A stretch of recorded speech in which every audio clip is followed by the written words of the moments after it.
This is the Rich Life Podcast. Paul and Lane are here once again. And we wanted to talk about a topic that is called Ikigai. It's a Japanese word that loosely translates for reason for being. And we're going to be going into what exactly this means and some of the ways that it's impacted our lives. I think when people hear about this thing, they're like, oh my goodness, that's what I was looking for. I was like, that's the meaning of life. But I guess if you just start at the top, what's kind of full definition of this Ikigai concept? Hey, so good to be here with you again, Lane. I think this is a great topic for our guest. Ikigai, as you mentioned, it's translates to reason for being, comes from Iki, which means life, and Gai, which is your value. Let's break it down. Ikigai is oftentimes the intersection of four key areas in life. So the first one is what you love. Second one is what you're good at. The third one is what the world needs. And fourth is what can you be paid for. So if you have an intersection of all four of these, then congratulations, then you've achieved Ikigai. And we have it on the screen there. So people like diagrams, and this is a 4-piece diagram here, where in each circle you have what you love, what you're good at, what you can be paid for, and what the world needs. And maybe we'll start from the upper right-hand corner just to give some examples of these things. So first one, I guess, would be like what you love and what you're good at. So something you think is fun and that you love, that's your profession, right? Yeah, exactly. You made a good point in that alluding to how most people typically only operate in one or two of these domains. So a common one that I think a lot of our listeners will be familiar with is the intersection of what you enjoy doing and what you're good at, right? The intersection of these two is otherwise known as your profession. The potential downside of just having these two intersect but not involving the other two circles is that you can get pretty comfortable doing what you love and what you're good at, but ultimately it can lead to this feeling of emptiness. And in the long run, you won't be as fulfilled as if you were able to incorporate the other circles, which is what can you be paid for and what the world needs. Yeah. So what do you want to go, left or right here? Go clockwise here. Yeah. So similarly on that, what you're good at, if you combine that with what you can be paid for, that would be your vocation. Okay. Yeah, exactly. And this oftentimes can lead to excitement, but also some uncertainty, right? Because you're not really necessarily thinking about what the world needs, and you're also perhaps not doing exactly what you love. Yeah. Yeah. This is where people who love pottery, this is that category, right? Like you might be good at pottery, but let's be honest, like you can't really get compensated too well for something like that, or art, to kind of expand from on this lower side of this Ikigai diagram, where most type A professionals are on that profession side. Yeah. So if you have an intersection of what you can be paid for and what the world needs, this intersection is known as a mission. And missions are very good. You can get some delight and fullness. You're still lacking the privilege of doing something that you truly love and perhaps what you're actually really good at. You won't achieve great wealth because you're not doing what you're really good at. And then you're missing that passion piece as well. Yeah. Looking from the monetization lens, or the circle that says what the world needs. In most cases, what the world needs is what people get paid for. It is a more capitalist point of view. Not saying it's right, not saying it's wrong, but there's obviously a lot of things that the world needs that doesn't make jack. That's a lot of times people will have this Ikigai diagram, but be missing that. I think that what the world needs, which is more external to you, which is really what those 3 circles are: what you love, what you're good at, what you can be paid for. Yeah. They all have the word you in it. Yeah.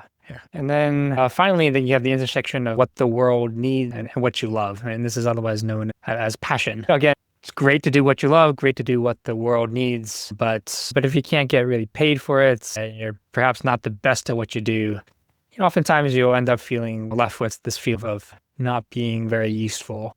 Yeah. And I think I don't know if most people find their Ikigai.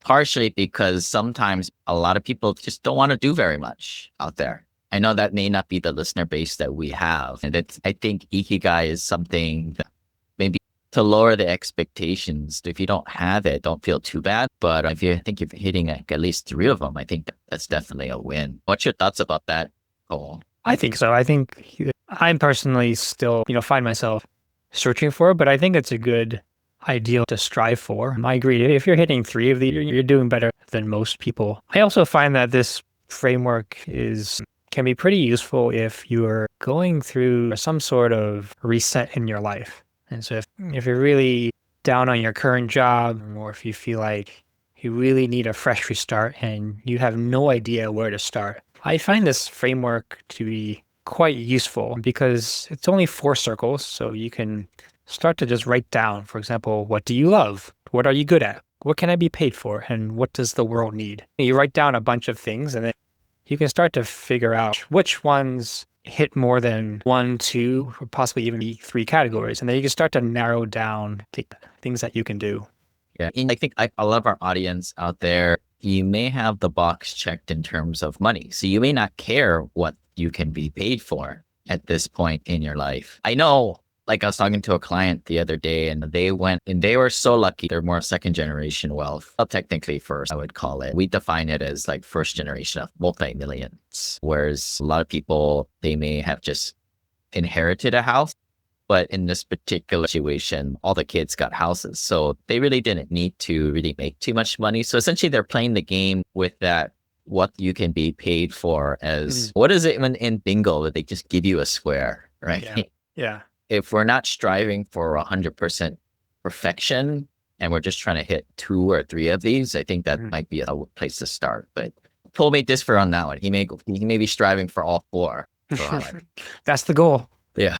But would you be happy if your kids 20 years from now just hit 2 of these circles? Or I think if they hit all 4, I'd be like super impressed. I'd be over the moon if either one of my kids hit all 4. But we'll settle for 3. Made me think about, Tony Robbins has the 6 needs we've talked about on the podcast in the past. He has something where he says, if you can line up 2, was it 2 or 3 of them, you now created a feedback loop where you become addicted to this thing.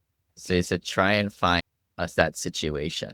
Yeah, exactly. And for the listeners who aren't familiar with the 6 human needs, we'll run through them real quick. So the 6 human needs are, your number 1 need is the need for certainty. The second one is uncertainty or variety. The third one is a need to feel significant or important. And the fourth one is the need for love.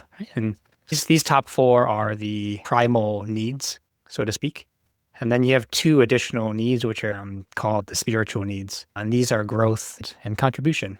So in that framework, I feel like a lot of those needs are externally validated. The external validation is really only like what the world needs. Is maybe one takeaway I have. All these frameworks, they are what they are. They're just kind of ways to look at your situation and maybe take inventory of, maybe I'm missing on the thing that I like that the world needs, which is a passion or vocation. Yeah, absolutely. I think it's always good to have like multiple frameworks in your back pocket. And then whenever the situation arises, then you can pull out the one that makes the most sense. Yeah, if you can hit 3 or 4, you're doing pretty good. And you're going to be on this sort of like self-feedback loop. You're doing something right. You're definitely on the right track to attaining personal happiness and fulfillment. Sometimes there's like a trap though with this stuff is trick yourself into thinking you're good at it where you're really not, or you try and trick yourself. If you're happy with what you're doing and you found a resonance frequency that you are fulfilled, then so be it. Yeah, for sure. I think of the 4 circles here, I think the one that is where, if I had to pick one where you can be a little bit deficient at, I would say it would be like what you're good at, right? Because with that, you can always, as long as you have the insight, you can always go get more training, get a mentor, improve your deficiency, increase your knowledge or your skill at what you're doing. It's a little harder to change what you love or change what the world needs or what you can be paid for. Like those things you probably don't have as much control over. I definitely agree with what you're saying. I think some of us, we have this idea, we need to figure out what we're good at and then lead into that. Sometimes some of the most successful people have this unbeatable mentality that they know that if they put their mind to something, they just have to obtain that skill through repetitions. Yeah, for sure. And just know how to achieve mastery in a certain area. Because you can always pick up skills. You can get good at something if you're willing to put in the work a lot of times.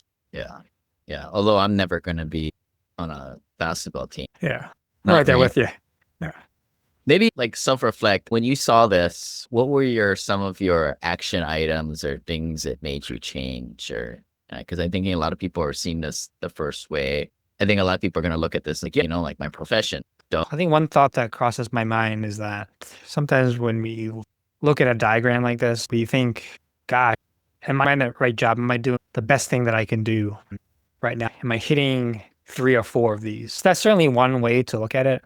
I think another approach is that it doesn't have to be necessarily a one job or one label that'll hit all 4 of these. But instead, it can be a state that you gradually move toward, even within, especially for a lot of entrepreneurs who have that freedom. I think it's quite possible actually to gradually create your own Ikigai. You can make the changes, you can make the adjustments, you can make the pivots in your everyday life to achieve this balance that might not otherwise be if you don't have that freedom, or if someone is, for example, a boss is telling you like, oh, well, this is your role. But I think for a lot of entrepreneurs or business owners, you have that freedom, right? If you have a company, you can pivot, you can decide and figure out, what do my clients need, right? What does the world need? And you can figure out, hey, what services can I offer? What can I produce that I can be paid for? You can figure out what can you do within the company that gives you more love and enjoyment. And then finally, we talked about this just a few minutes ago,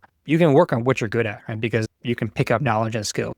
You can create your own Ikigai, I feel like. It doesn't always necessarily have to be, oh, like what's the one job or what's the one position that'll give me all 4 of these right off the bat. I think that's a harder catch. and that's what makes it tough to be an employee, because if you're a computer programmer, that left circle and that bottom circle kind of running away on you in a way as AI starts to replace some of those professional needs.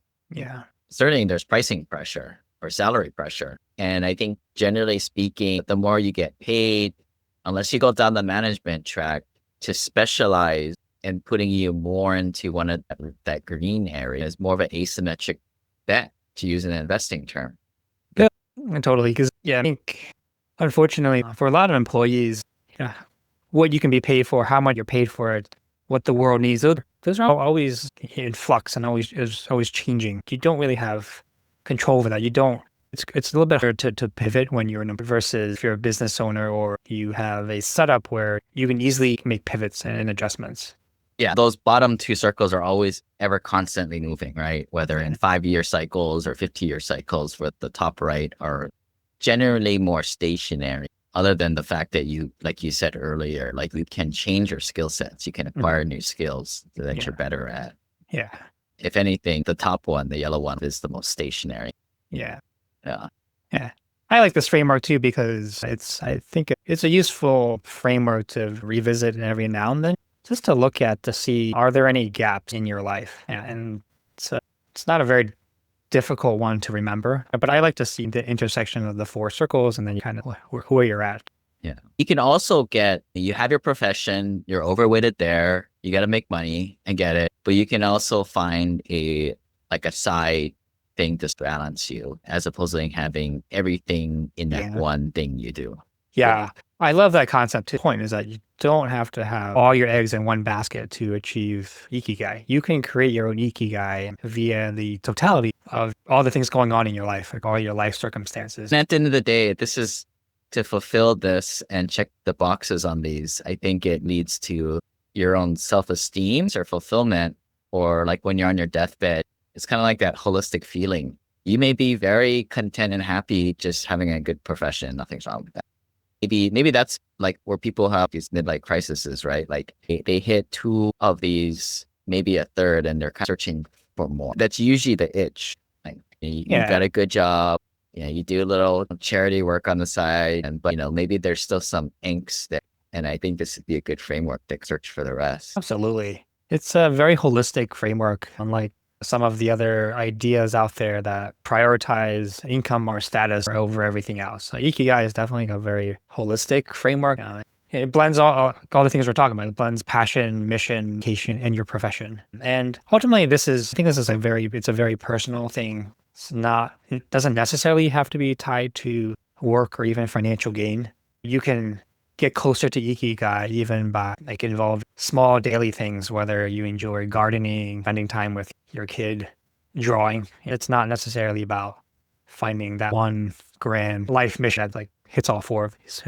And I think there's also like this chasing of like, all right, I understand Ikigai. I got to hit all four of these or 3 out of 4. I think it's with money. Obviously, you need money, but I think the object of the game somewhat is to be the happiest you can be with the least amount of money. And in this respect, be the happiest you can be with the least amount of these intersections checked off potentially. Yeah. Because I'm thinking most people don't have the flexibility to hit all 4.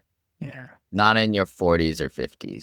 Yeah, I think it's good food for thought. It's certainly a framework and model that I revisit from time to time. I find myself referencing a lot, especially when clients of mine or people I work with are going through a major transition period. They're looking for a brand new restart. They don't exactly know where to start. And I find this model to be so easily digestible, but yet thought-provoking enough that it can really help someone figure out at least how to get started. And to close this out, Paul and I have been having discussions like, what are we doing with all these podcasts? One day we have a vision of being everybody out there who understands this stuff or wants to get around other peers thinking this way. So we take some of these podcasts and convert it into a workbook to complete with your family. Or I think this one in particular would be really good to mix it up with strangers that you might meet in our ecosystem. You, for all we know, somebody might say something and you're like, yeah, I'd like to do that too. I think that's where some of that brings. You can only have intimate discussions with the AI ChatGPT so much, right? I think that's where some of this goes to real people. But yeah, Paul, unless you got any final words, thanks everybody for jumping on. We'll see you guys next time.